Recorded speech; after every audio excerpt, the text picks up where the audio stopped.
It's an interesting conundrum for one of the most beautiful art forms to have such a dark underside. While on stage, professional ballet dancers can look poised, professional, and perfect, backstage can be a whole different story.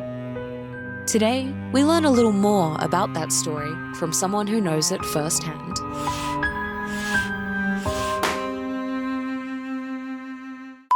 Welcome back to this week's episode of Learning Tings. I'm very excited to be here today with a very special friend of mine. Special friend. Isabella. Hi, guys. So Isabella, do you want to be Isabella or Bella today? Bella. I was like, whoa. Because I've never called you Isabella. Normal. Yeah. It's funny you never get Izzy. Never. You never got Izzy? By one family when I was younger. But like One family? Yeah. Are they excommunicated now? We're not really in touch anymore. Is it because of Izzy? Yeah, probably.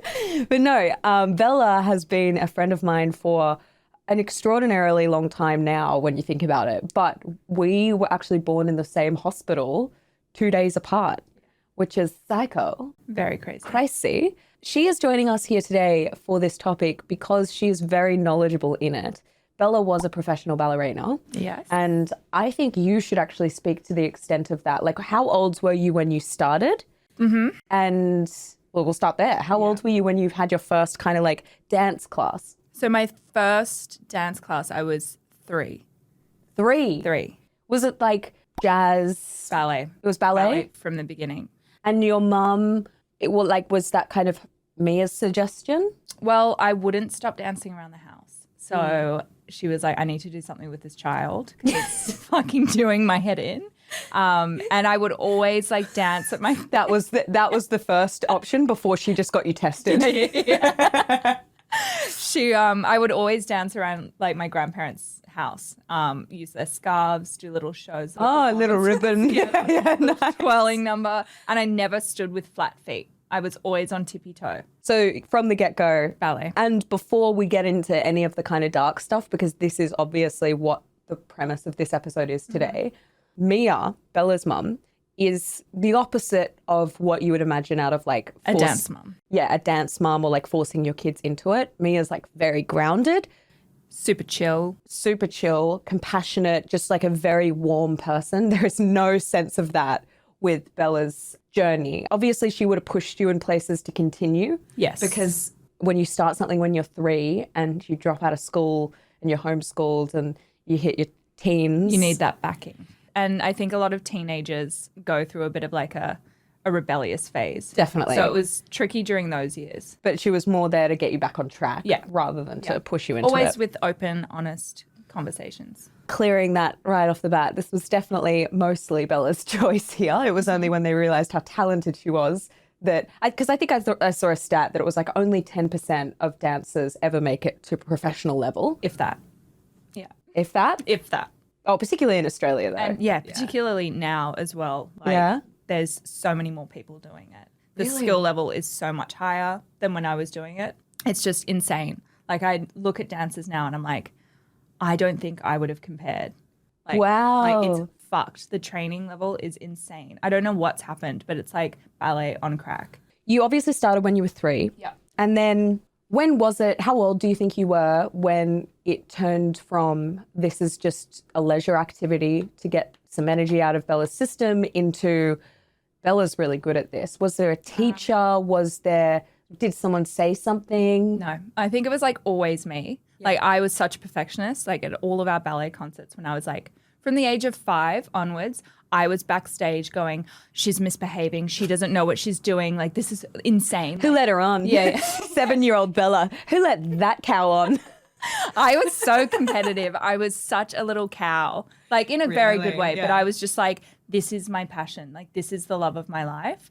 And if someone else wasn't doing it properly, you would see it as like disrespect. I was like, no. Like, I based everything off of ballet. At what age do you think you went from a more common classroom to like, was it private tutoring that it started with? Even in primary school, I would leave a little early to go and do a private ballet class with my teacher from the age of like 9 or 10. Right. Yeah. I started doing like 5 lessons a week from the age of 8. 8? Yeah.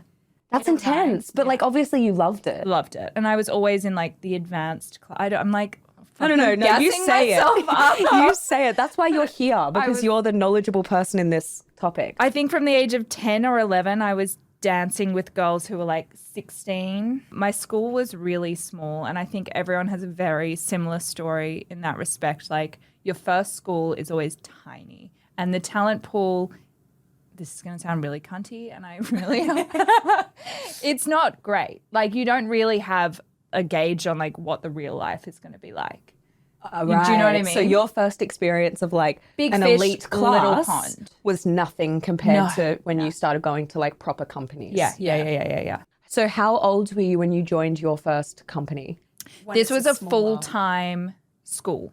So I left school when I was 15 to go and join them, and I was there normal school hours, so from like 8:30 till 3:30, and then you had the option to like add on classes afterwards. So sometimes I'd be there until like 5:36, or like when we had rehearsals coming up, I was there until 8. Like, the days just got longer and longer. Obviously you're there on weekends as well. So 5 days a week plus maybe a Saturday or Sunday. When you left Australia, you went to New York. Backtracking a little bit, when I was 16, I was offered a placement in a company in Brussels. And I had a conversation with my mum at the time and was like, Mum, I just think I'm too young. I've seen girls really fuck themselves up. I had a little bit of time off just because it got a lot. Well, when you start when you're 3 and pretty quickly it's my one thing. It's your one thing, and the people around you are supporting you, but at the same time your upbringing was different. Yeah, it was very holistic. But I then got back on the horse, started kind of going at my own pace, and eventually got into a school in New York. And I was there for a year, and then I transitioned from classical ballet to musical theatre. And I was working with choreographers over there within musical theatre, and I think that's where I found like joy again in dance, which was really nice. So once you were finished in New York, you came back to Australia, and I believe that's where the big pivot happened. Once you left New York and come back home. So I left New York just before COVID was kind of kicking off, and I had a job lined up in London. So I was looking to make the transition to move over to London. I never really wanted to come back to Australia full time, but COVID happened, and I think everyone within the like creative realm really took a knock. Oh, yeah. So I just decided, look, this is probably a sign. So naturally, I went and started making jewelry. Well, now you know Bella's background and why she is our guiding light, in a sense, today, in terms of picking apart the darker side of ballet and what it asks of a lot of young women and boys. So we're going to be looking at the history of ballet very briefly, because there's really not much to say. It was just like for the aristocrats. And then looking into Black Swan, a fantastic psychological thriller, one of my favorites. And then Dance Moms, because naturally, they all tap into this darker side of professional dance in a way that I think we could use your opinion on. So the word ballet is French, and it comes from the Italian word balletto, which comes from the Latin word ballo, which means to dance.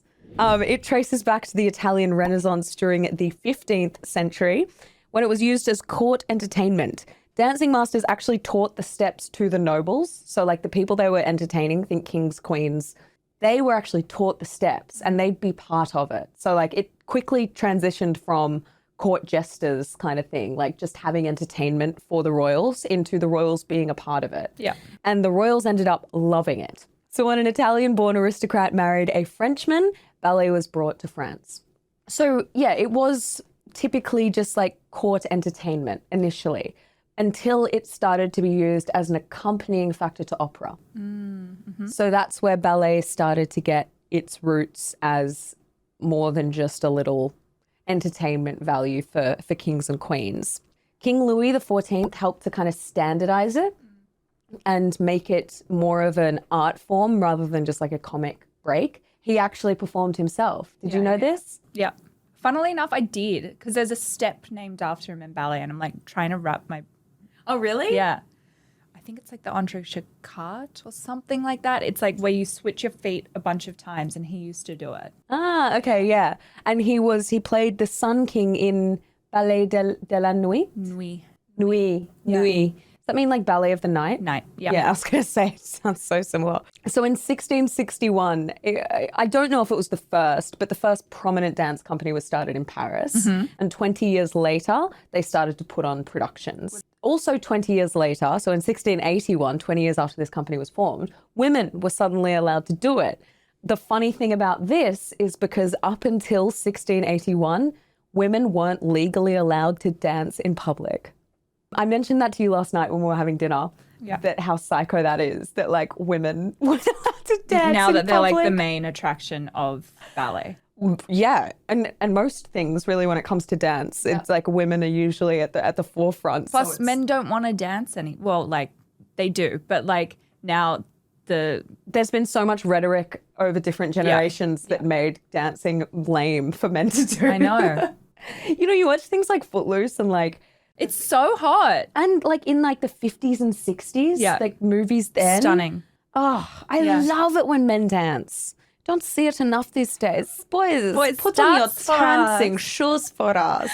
French ballet master Jean-Georges Noverre. Do you know him? No. He rebelled against the use of ballet as a secondary piece to opera. He was the first guy to kind of suggest that ballet could stand on its own, as its own art form, and not just as this second thing that you were looking at while you were watching Like the a opera. novelty item. Exactly. Yeah. He believed ballet should contain expressive, dramatic movement that also would reveal the relationships between the dancers and the characters they were playing. Okay. And just to finish off the history of ballet, I have some funny little, not funny, but like interesting ballet facts. So one tutu takes about 90 hours to make and can cost up to $3,000 just to make. Yeah, they're expensive. Yeah. What is it like to buy though? Because that's $3,000. Like to wrap your head around that, it costs them $3,000 just to make it before they add a markup for the market. Yeah, I was lucky enough that I never had to purchase a tutu. You could hire them? You can hire them, but I was always, I was the hand-me-down queen. But they were stunning. Yeah. Like tutus now I don't think are as beautiful as what they once were. No. The level of detail that goes, I mean, once you get to a professional level, everything's stunning. But when you're doing competitions, there are some trash tutus. So it's worth spending the money on. Right. Yeah. Okay. Point shoes are made by hand. And I want you to talk me through the concept of like, why do you scuff them up? Because we've all seen these scenes in movies or just like Digging your videos toes in. where you watch a ballerina get a brand new pair of expensive point shoes and then they spend 2 hours just like hacking at it with a razor and it looks like they're destroying them. And also I'm guessing point shoes don't come cheap, just quietly either. No, they're like roughly $150 to over $200. So remember that's per pair. So why does it look like you're just destroying it? With point shoes, it's all about aesthetic. If you have bendy feet, that's like a ballerina's dream. Like you want your foot to look as arched as possible. We also scuff them up on the bottom. Like everyone has their own little preference. Like some people would knit around the block of the shoe to provide more of a base when they're turning, like it's more comfy. Other times we'd like rip the bottom of the shoe and that provides like more friction on the ground because like a lot of the surfaces that we dance on are very slippery. So we want to avoid, like that's a dancer's worst nightmare is falling over. Right. So like to avoid that, we use like a thing called resin. It's the same thing like you polish violin strings, very niche. Yeah. But we'd crush that on the ground or we'd use water. But the downside to that is we'd go through it a pair of point shoes like once a week. Well, that's the next one. Ballet dancers can wear out 2 to 3 pairs a week. Yeah. And when they're up there in that price range, I think you said up to like, close to about $300 on average per pair. That's getting pretty pricey. Yeah. Sorry, Mum. A ballerina can carry 3 times her body weight on her big toe. That's insane.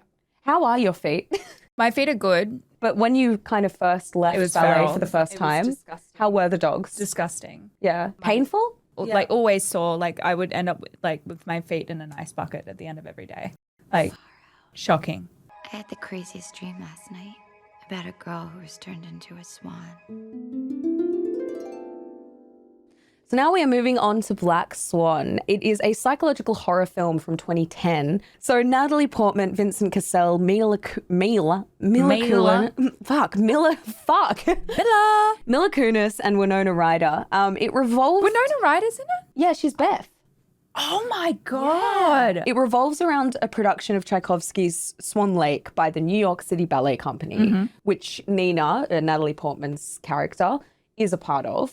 So if you've never watched the ballet or you've never heard of Swan Lake or anything, it is, in my opinion, one of the big ones. It's a big one. Is it like, what would you say, where's Nutcracker? Everyone knows Nutcracker. Right. So it goes Nutcracker, Swan Lake, and then everything else kind of falls underneath that. But still, Swan Lake is... Very on par though. Yeah. Swan Lake artistically is my favorite. But also in terms of the competition. So like the New York City Ballet Company would put on multiple productions. Yeah. But whenever they're doing something like this, they are only going to get the absolute best of the best from their company to be a part of it. Yeah. So you've got the quarter ballet. That's like your ensemble. Right. So that's the biggest bulk part of the company. And then you've got the chorifé, which is a level up. So there are levels to There's the levels company. to this shit. There's levels to this shit. You work your way up, but once you get to the principal level, there's only really 6. Right. So you'll have 6 males, 6 females. And is this just in the company, these levels are always standing? Or is Always this standing. Yeah. And then when the production comes up, they will pick from cast. Yeah. So they have multiple casts. Right. So like you can't perform every single night. No. Because sometimes you'll have a matinee performance and then you'll have an evening performance. Right. So it's really important to like rotate the cast. And you just said about at the end of one day you'd have your feet in an ice bucket. Yeah. So it's just but like not possible. for premiere, they'll get the prima. So it's more common in ballet for you to see an understudy, would you say, than in like a musical? I think so, yeah. But they're not even called understudies Because they're still the creme de la creme. They're still so good. Yeah. Yeah, you wouldn't notice. Yeah. Okay, so that gives you an idea of like where this company, if you haven't seen the film, really you should watch it. I can't recommend it more. It's so good. It's incredible. They won Best Picture at the Oscars and then Natalie Portman. Did they? Yeah, Natalie Portman got Best Actress. Particularly impressive considering it was an artsy kind of indie film that only had $13 million budget. Insane. So are you able to give like the too long didn't read on what the story of Swan Lake is? Swan Lake is about... What's the word for it? It's like bestiality, right? Technically, I suppose, yeah.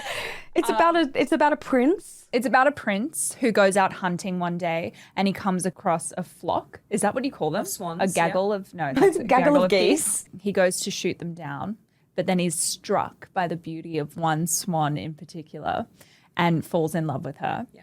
And then there's the bad guy. And then he has a daughter who's the black swan. And how does it end? They go to a ball. The bad guy traps the white swan and sends the black swan in her place. But in the ballet, the black swan and the white swan is played by the same prima ballerina. Right. And so that brings us to the plot of the movie Black Swan that we're talking about, because Natalie Portman's character is a very, very good girl, like very polite and Perfect. She's just Clean perfect. cut. Clean cut. Yeah. And so the story revolves around whether or not she is going to be able to find the black swan, The naughtiness in as her. a performer to be able to complete this role. And so she's surrounded by people and there's already extraordinary competition in companies. Because if you are one of these 6 principals that is cast, you are then hated by the other 5 females kind of thing, that what did I have that what don't I have that she has kind of thing. So if she's struggling to find the black swan, She won't get it. and also all the other women around her are like, why the fuck did she get cast kind of thing. So that's where the role kind of goes. Now, just a little bit on the New York City Ballet Company, what this fictional movie is the company that it's based on. Do you know the name George Ballantyne? Yes, I do. He was a very stylized choreographer.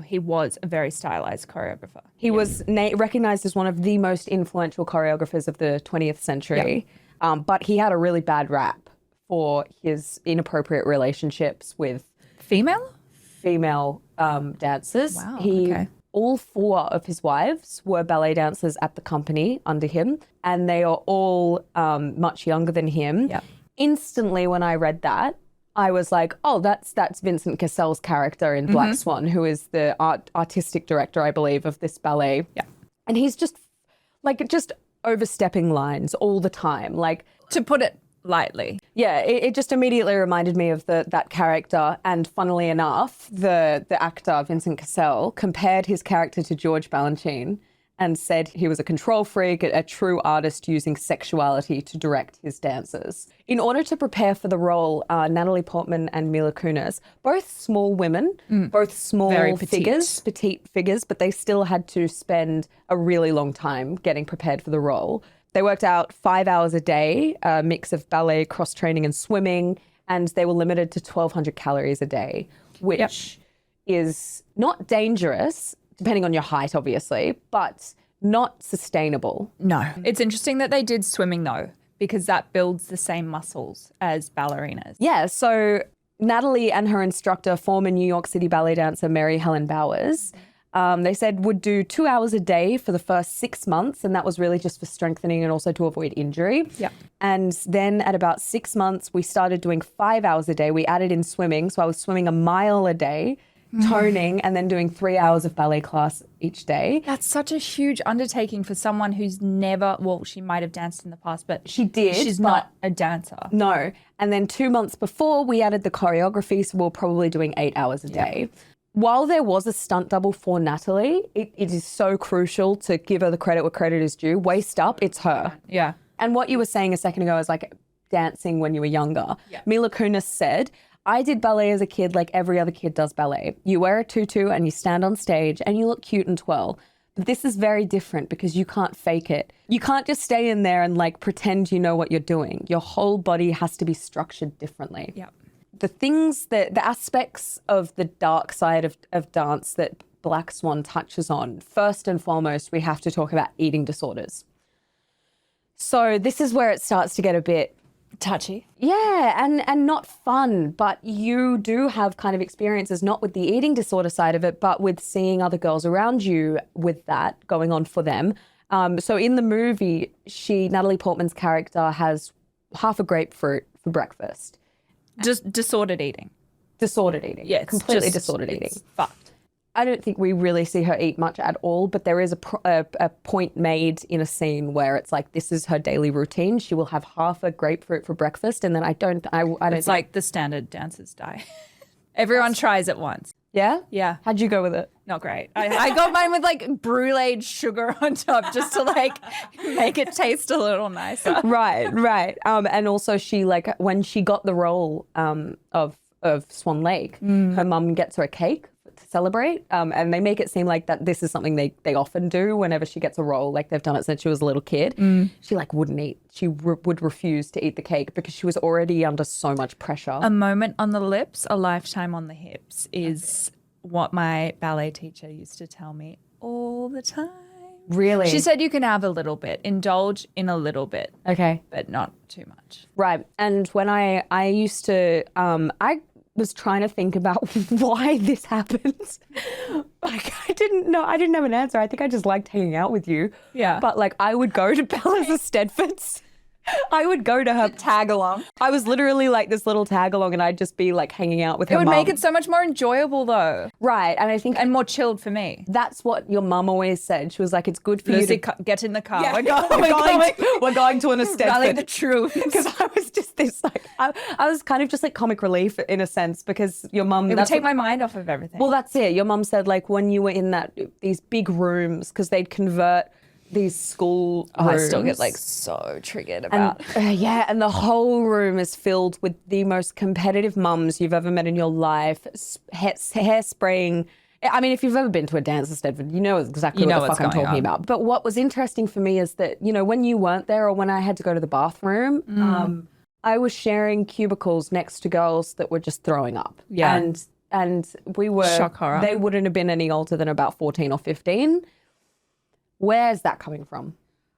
I just think it's so ingrained within ballet culture to be super thin. Right. Super thin. And if you're not naturally built that way, it's so hard. It's impossible. Like, I remember when I was 12 or maybe a little bit younger, like my ballet teacher would grab the like fat on my arm, like here, and pull down and go, she did it in a nice way. And I'm like, she was like, see, there's no fat on your arm. There's no fat on your arm. She was affirming you. Then I'd have teachers who would literally dig I had one teacher in particular who had like fake fingernails, and she would come up to you and like poke your bum. And like if you had any flap on your bum, she'd be like, tighten that. Like it was, you were just poked and prodded all the time. And going back to the pas de deux, like the boys would not go near you. And the male teachers who taught it would have to force them to lift the bigger girls. And by bigger girls, I'm talking about girls who probably weighed like 50 kilos. Did you ever have a point where you were at a weight where you were like, this isn't healthy? I was always at a good weight, but I did have people notice, and it really annoyed me, but people would always comment on my weight. Oh, you look good.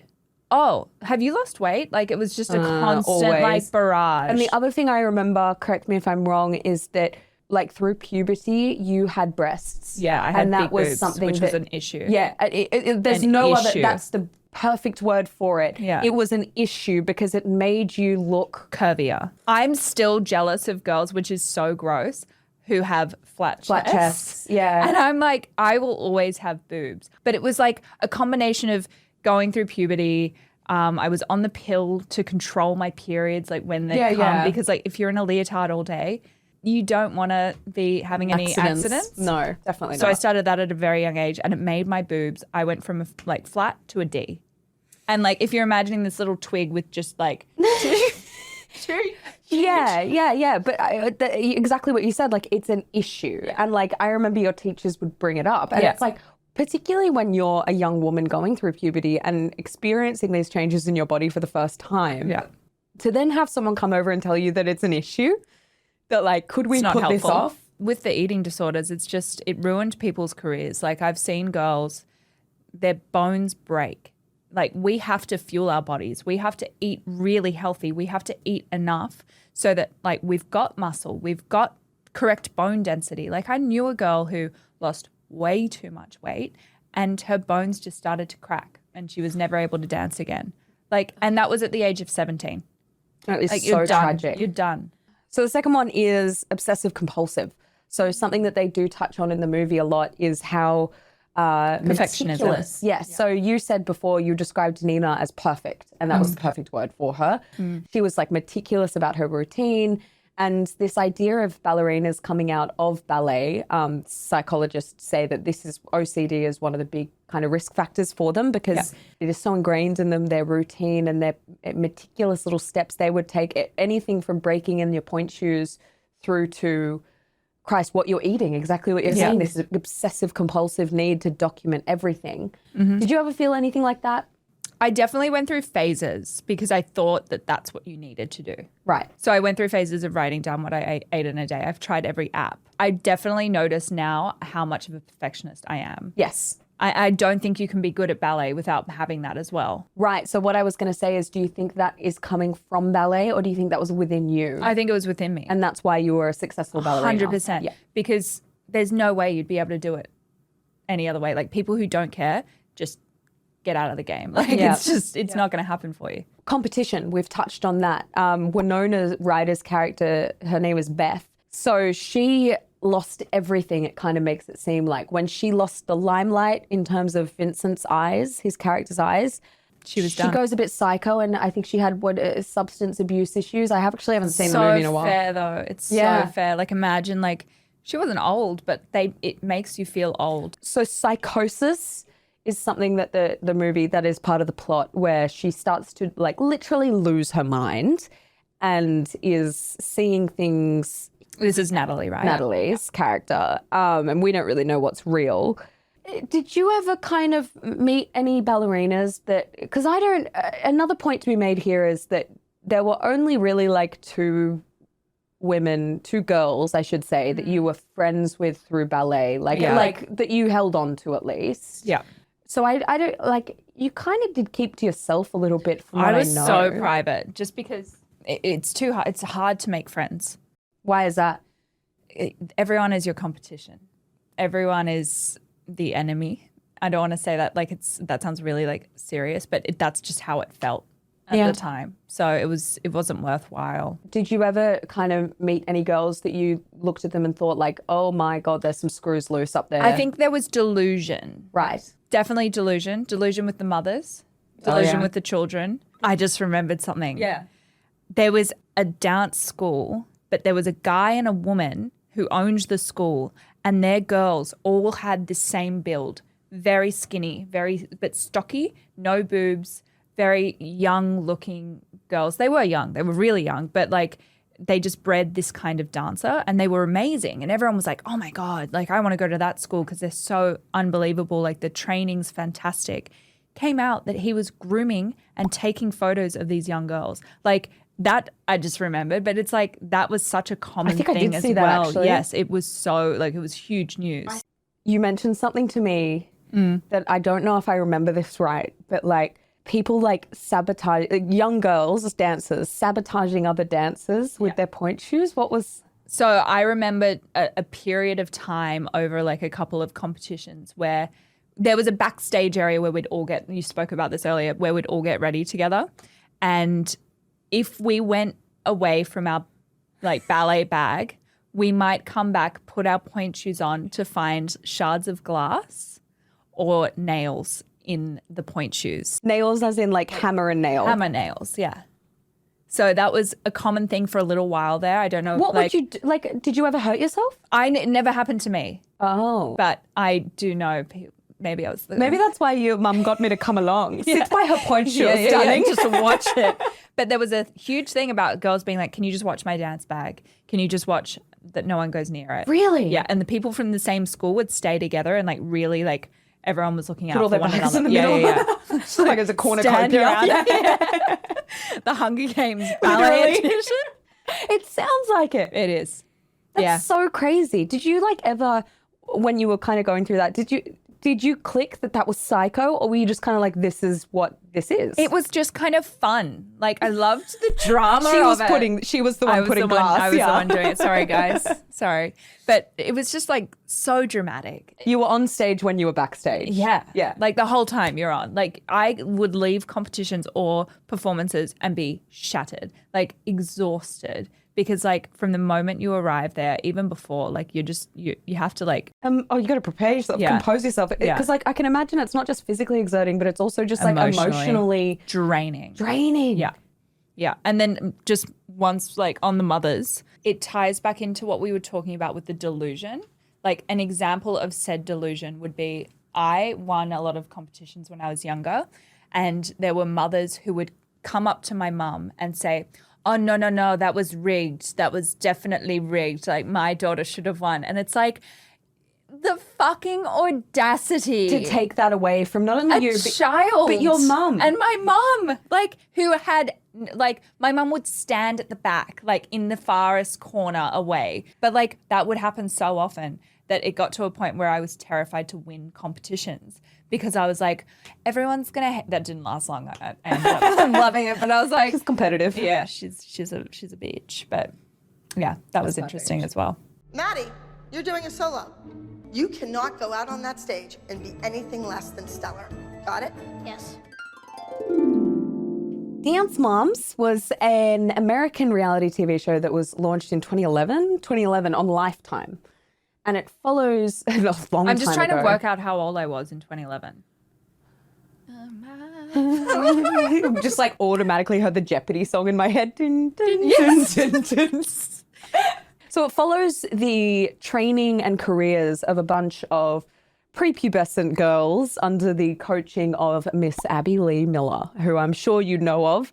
If you've ever seen a video of an overweight woman in a mobility chair with a sour look on her face, that's her. We're allowed to talk shit about Abby Lee Miller because of what she did. And that's why we're talking about Dance Moms in this episode, because it, again, like Black Swan, but in different ways. And in real life. Touches on the same concepts and touches on, you know, what the fuck are you thinking to put these little girls through this shit? Yeah. So you probably know of the girls that came out of the show, Maddie Ziegler, her little sister Mackenzie Ziegler, and Jojo Siwa, who was a really interesting pivot for me because she was... that girl. You didn't like her? Oh, I can't. Bit much. Bit much. I'm a quiet person. Christ, you should not go to her YouTube channel now because that is... The TikToks are what does me. I'm going to hurt my voice if I was going to imitate her, but I just realized I couldn't. I'd fuck up my voice. Yeah. I don't know how she's done.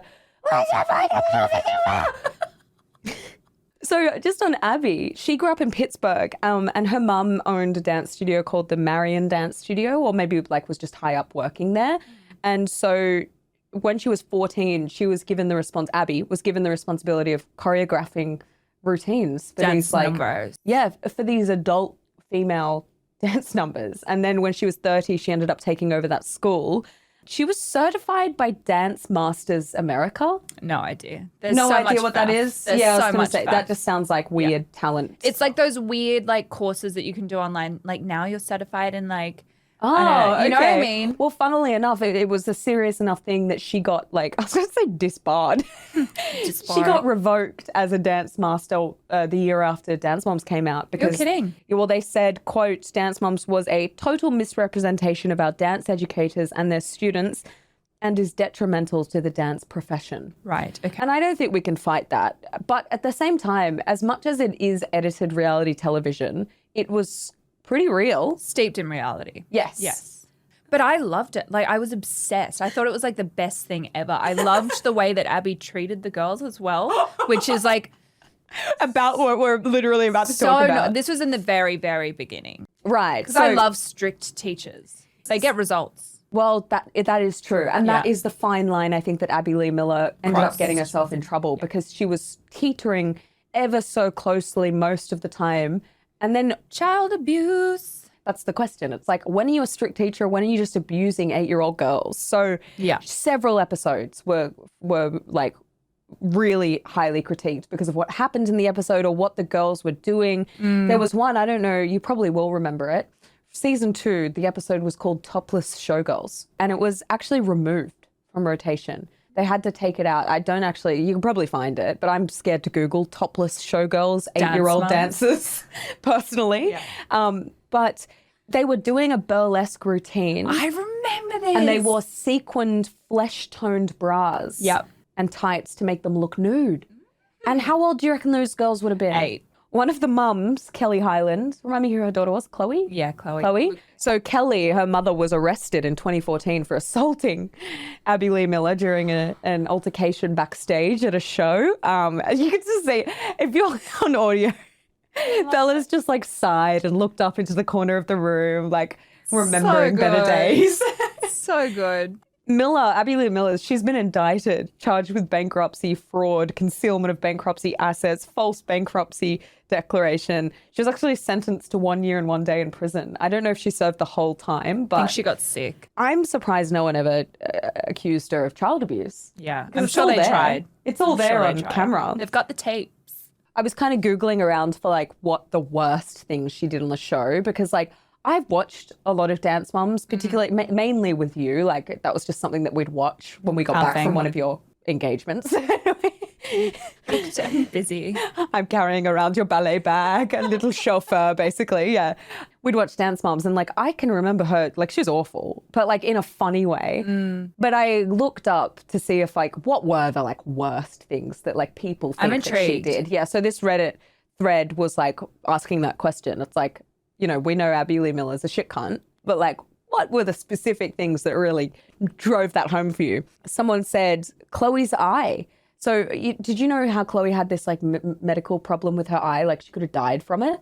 No. Well, apparently she had like some medical condition that was serious enough that it could have killed her, and Abby made fun of her eye. Oh, Lord. Was it like a bung eye? It must have been. Honestly, I didn't really, but that came up so many times in this Reddit thread, like how she was just a complete tool about this. Imagine being 8 years old or 9 years old and being told, get over it, hun. Well, all of that, remembering they're 8 for all of this, complaining Brooke wasn't as skinny as her 11-year-old prepubescent sister. Yeah, that was tough. Allegedly posting students' weights. Yeah. Calling Kendall Nia Kalani fat. Gaslighting the crap out of Maddie. Yes. Blatant racism. Yeah. When she punished and cried to 9-year-old Maddie The parents did a parking lot sit out where they were so against what Abby was doing for whatever reason. They would do protests all the time. Well, it was reality TV. And they had nothing else better to do for 8 hours a day during the studios. So one day they sat out in the parking lot and like as a stand against Abby. And so Abby cried to 9-year-old Maddie Ziegler and punished her for sitting in the car and listening to her mum. I remember that.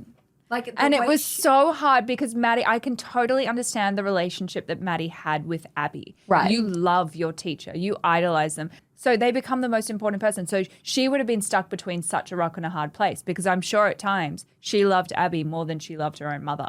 Yes. And like, fuck's sakes, like the mum should have gotten her shit together and just taken her daughter into class. I was going to say, it is not the responsibility of a 9-year-old to balance relationships like that. And she pit Maddie and Mackenzie against all the other girls. And it's not Maddie's fault that she was the bee's knees. It is not Maddie's fault sensational. that she was one of the best dancers we've seen come out of any reality sense. I mean, there's a reason she's in all of Sia's music videos and whatnot.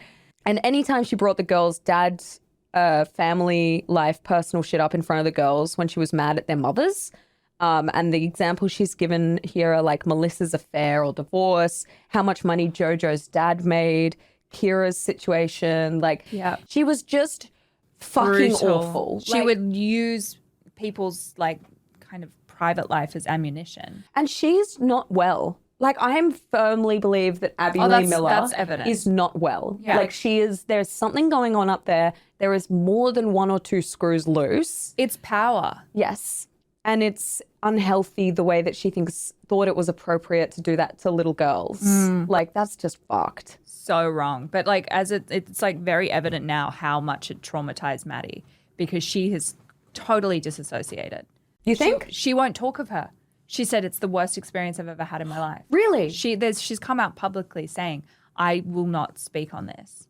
I think thank God she found Sia because I think without that she probably would have just been a teacher at that fucking school. Or she would have been flogging herself on YouTube like JoJo. Yeah. Poor JoJo. I love JoJo. I think she's poor JoJo. JoJo's like rolling in a fucking Rolls Royce now. Like That's what I mean. Yeah. That's what I mean. I actually think she's so fucking hardworking. Yeah. But I'm like, at what point here, how old is she? I think she's over 18 now. Yeah, she is. Can I allege that JoJo Siwa could be on coke? Where else are you finding that energy? She's on some kind of uppers. I think she's on the Judy Garland. I was going to say, I would like to add here that is, I've made that up on the spot. But also, I'll have what she's having. Because that level of energy that she brings to her videos and the dances she used to do. I need half of that, and then I think I'd be good. I wouldn't mind the Judy Garland experience for a day. For a day. Just for a day. And I certainly don't need 40 amphetamines or cigarettes. No. I was more thinking like the chicken broth. You just feel like chicken soup. Yes.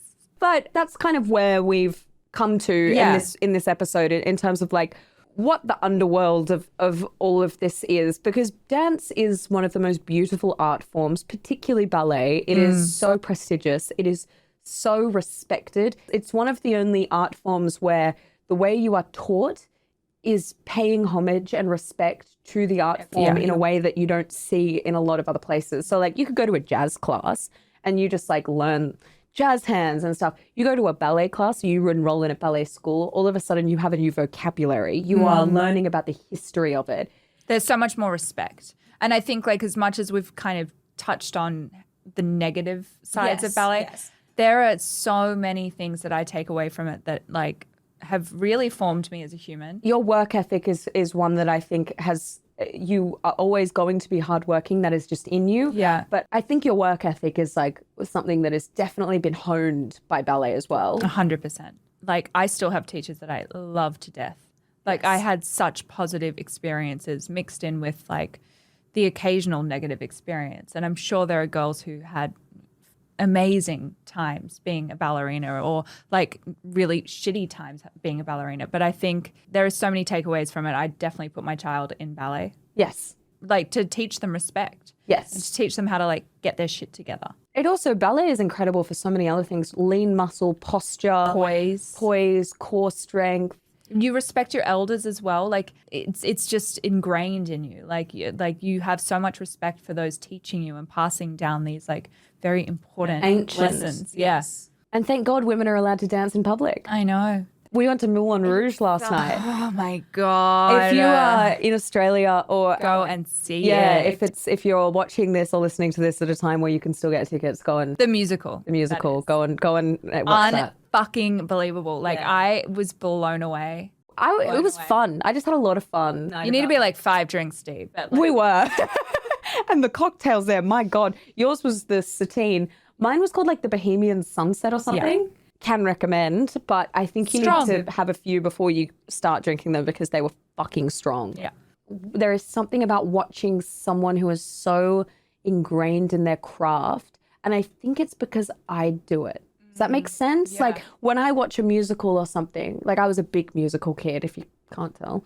I watch it and I equally want to be them. Yeah. And I equally respect what they're doing and I'm just completely engrossed by it. In it. Yes. Yeah. It's like the one thing that takes you away from everything else. Yeah. It's like magic. It's so beautiful. Yeah. And I stopped going to the ballet when I left dancing because I couldn't be there because it broke my Jealousy. heart Yeah. to watch. Like I was Envious. Envious is a better word. I think I was devastated, but I was just like, that is a part of me that I'll never have back. Because once you stop, you can't start again. We can. But Why is that? It's just hard? it's hard, and also it's just The way I said that. Why is that? It's a bit difficult Oh, for you you. little pussy. Oh, a little bit hard for you, is it? But no, it is. It's such a beauty. And if you haven't been to the ballet and you're listening to this episode, Go to the highly ballet. recommend. I dragged my boyfriend and all of his friends along. All of his I friends. love the idea that you've made plans with your boyfriend and all of his friends. I was like, boys, come on, we're going to the ballet. I thought they were going to the pub. We did have a few drinks beforehand, but they loved it. They loved it. And also like all of the really like character driven ballets. Like there's obviously no talking, but like they were sitting there in awe just watching what was going on in the background because it's a fully immersive experience. 100%. Just like Moulin Rouge last night, you can watch like 4 different areas of the stage and hone in on unreal. something. Well, thank you so much for listening to this week's episode of Learning I'm Tings. so excited to like hear you do that in person. Not on the app. I'm like, yes. This is episode 10, which is really crazy to think about, but it's really exhausting doing this. So I think I might take 1 week off if that's okay with everyone. Thank you. I'm doing the grad off. I'm kind of not okay with it, but Oh, I was going to take a longer hiatus, but then I realized I didn't want to. I want to keep doing it. I want to keep learning my things. But if you would like to see a little bit more of what Bella's up to at the moment, it is beautiful creative work for spaces and events and people, connecting people. She is on Instagram, larobe.club. There's also a website, isn't there? yes, which is larobe.events. Yeah, so L-A, la robe, as in what you wear as a dressing gown. If you are on audio, please give this rating 5 stars. I'm actually not going to compromise there. I'd like 5, please. Especially for this one. Yeah, and if you're on the YouTube video, thumbs up and a subscribe if you liked it. And if not, respect. How have you gotten this far into the video? Fuck off. See ya. Adios.